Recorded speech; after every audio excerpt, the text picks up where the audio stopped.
Plus vous êtes intelligent, moins les femmes semblent vous désirer. Non pas que l'intelligence soit désagréable, mais parce qu'elle modifie votre présence. Et c'est à la présence, la véritable présence masculine, que les femmes réagissent. Ni à vos perceptions, ni à vos paroles, ni à votre savoir. L'homme qui voit trop, il n'est pas séduisant, il est dérangeant. Il semble froid, distant, difficile à cerner. Non pas qu'il soit impitoyable, mais parce que son esprit est constamment en train de lire.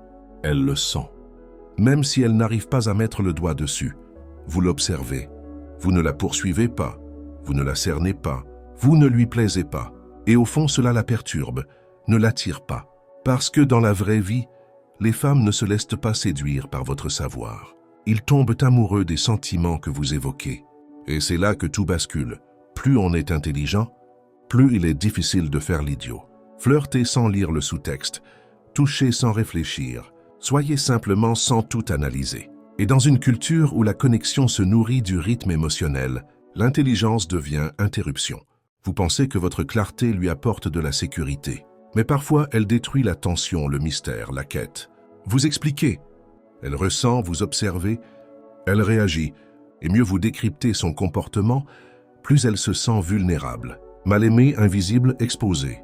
Et que font les gens lorsqu'ils se sentent émotionnellement surexposés? Ils fuient, disparaissent, perdent leur attirance sans même savoir pourquoi. C'est ce qu'on ne vous dit jamais.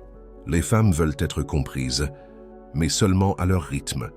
Si vous êtes un homme vraiment intelligent, vous la voyez. Non pas la version qu'elle montre, mais la face cachée, les masques, les schémas, les blessures. Et même si vous ne dites pas un mot, elle sent que vous la voyez. Non pas comme elle prétend être, mais comme elle est vraiment.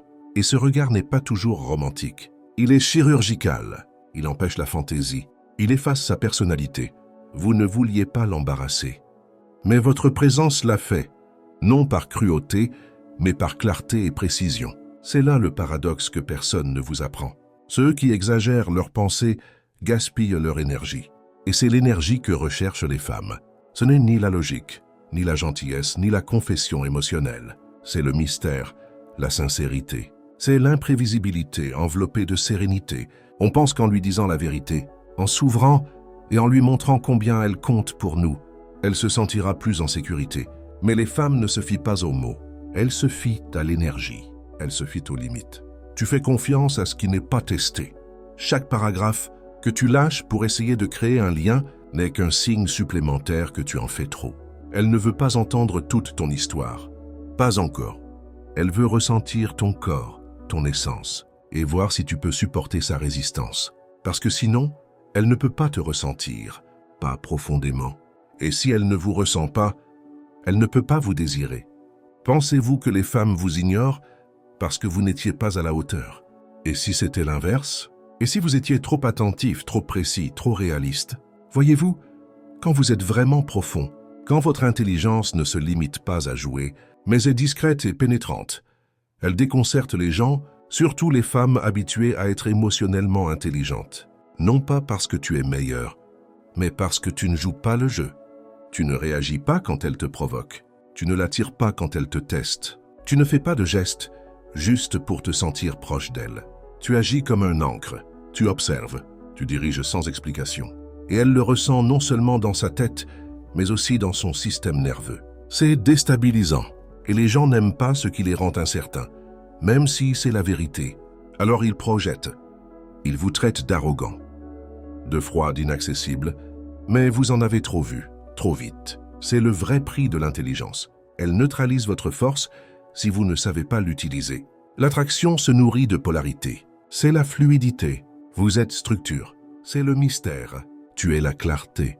Tu es la clarté. Mais quand tu commences à jouer à Wes, et tout le jeu, à refléter les émotions, à surexpliquer, à rechercher l'harmonie, tu détruis les frictions créées par le désir.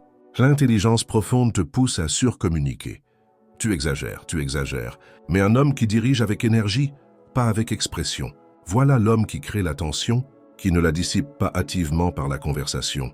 Les femmes n'ont pas besoin d'un thérapeute, elles aspirent au leadership, non à la domination, mais à la clarté émotionnelle. Et la clarté se ressent, elle ne se dit pas. Soyons honnêtes. Les femmes n'abandonnent pas. Les hommes intelligents parce qu'ils avaient tort. Elles les abandonnent parce qu'ils avaient raison. Elles connaissaient son comportement avant elle. Elles lui ont tendu un miroir avant qu'elle ne soit prête à le voir. Elles ne l'ont pas courtisé. Tu n'as pas paniqué. Tu as juste vu. Et c'est terrifiant pour quelqu'un qui se cherche encore. Elle cherchait le mystère, mais tu lui as donné du sens. Elle cherchait le plaisir, mais tu lui as donné du recul. Tu n'étais pas cool émotionnellement. Tu étais précis émotionnellement. Et c'est menaçant pour une femme, encore accro au drame et hésitante, à suivre son rythme. Alors elle s'enfuit, non pas parce qu'elle est méchante, mais parce qu'elle n'a jamais rencontré d'homme qu'elle ne puisse comprendre. Et tu étais le premier qu'elle ne pouvait pas comprendre. Et si cela te rappelle quelque chose, si tu t'es déjà demandé « Pourquoi a-t-il disparu après que je lui ai tout donné ?»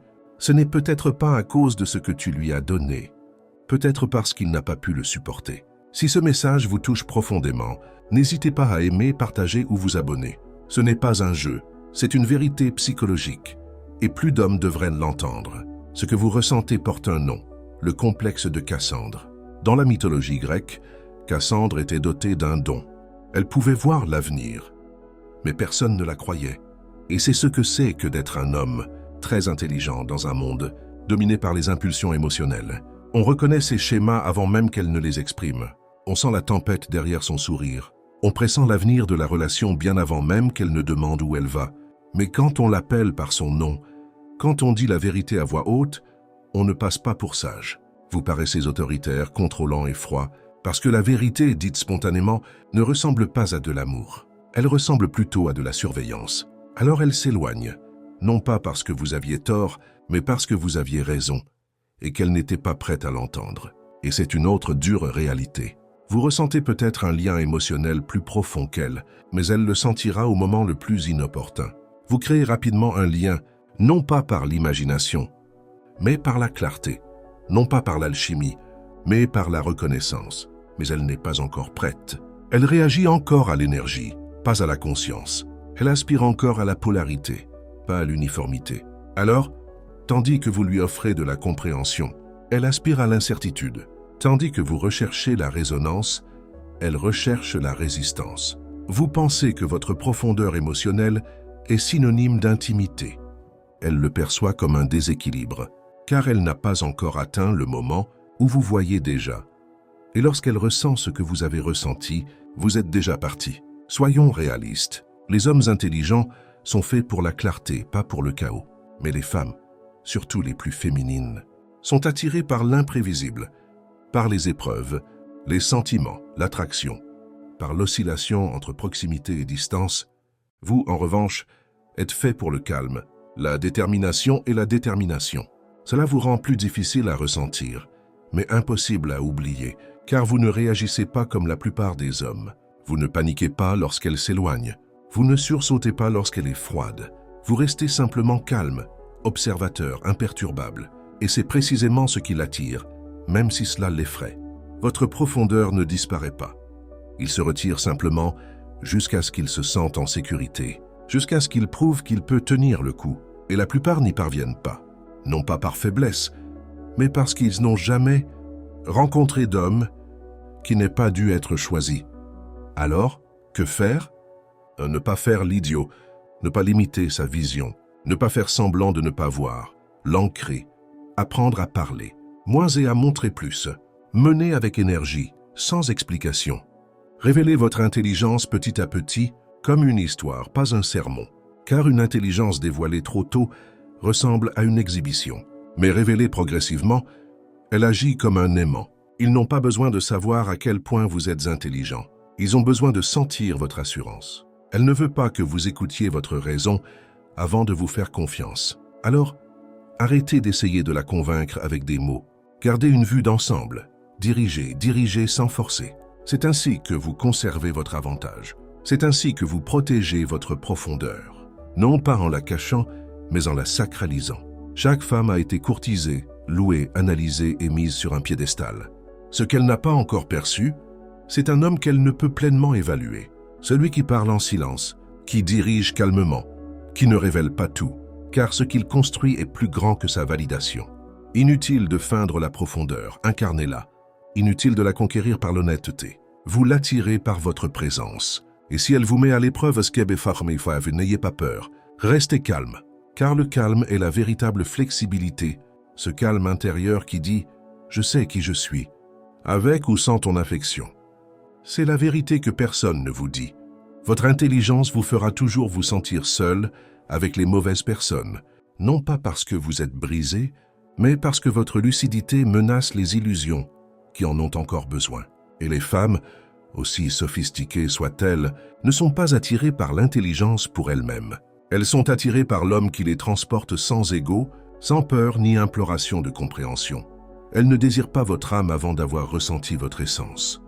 Elle veut savoir que l'esprit qu'elle s'apprête à pénétrer est gouverné par quelque chose de plus fort que le désir. Alors, cessez d'essayer de vous connecter avec des confessions. Commencez à avancer avec sincérité. La bonne femme percevra votre profondeur, non pas à vos paroles, mais à vos silences. Et lorsqu'elle rencontrera un homme qui n'est pas gêné, qui ne cède pas, qui ne supplie pas d'être entendu, alors elle ne ressentira pas seulement de l'attirance. Elle ressentira de la dévotion, non pas parce que vous l'avez demandé, mais parce qu'elle a enfin rencontré un homme qui n'en a pas besoin. C'est le pouvoir de la profondeur. Non pas pour être aimé, mais pour être inoubliable. Pas besoin d'être plus charmant. Pas besoin d'être moins intelligent. Il faut être absolument clair. Parce que la clarté est magnétique. Et si vous cessez de vous expliquer, la femme idéale ne vous le demandera pas. Si cette vidéo vous a touché, aimez, partagez et abonnez-vous. Votre soutien contribuera à diffuser ce message auprès des hommes qui en ont le plus besoin. Et si vous êtes l'un d'eux, marchez la tête haute. Vous n'êtes pas brisé, vous êtes juste différent. Maintenant, agissez en conséquence.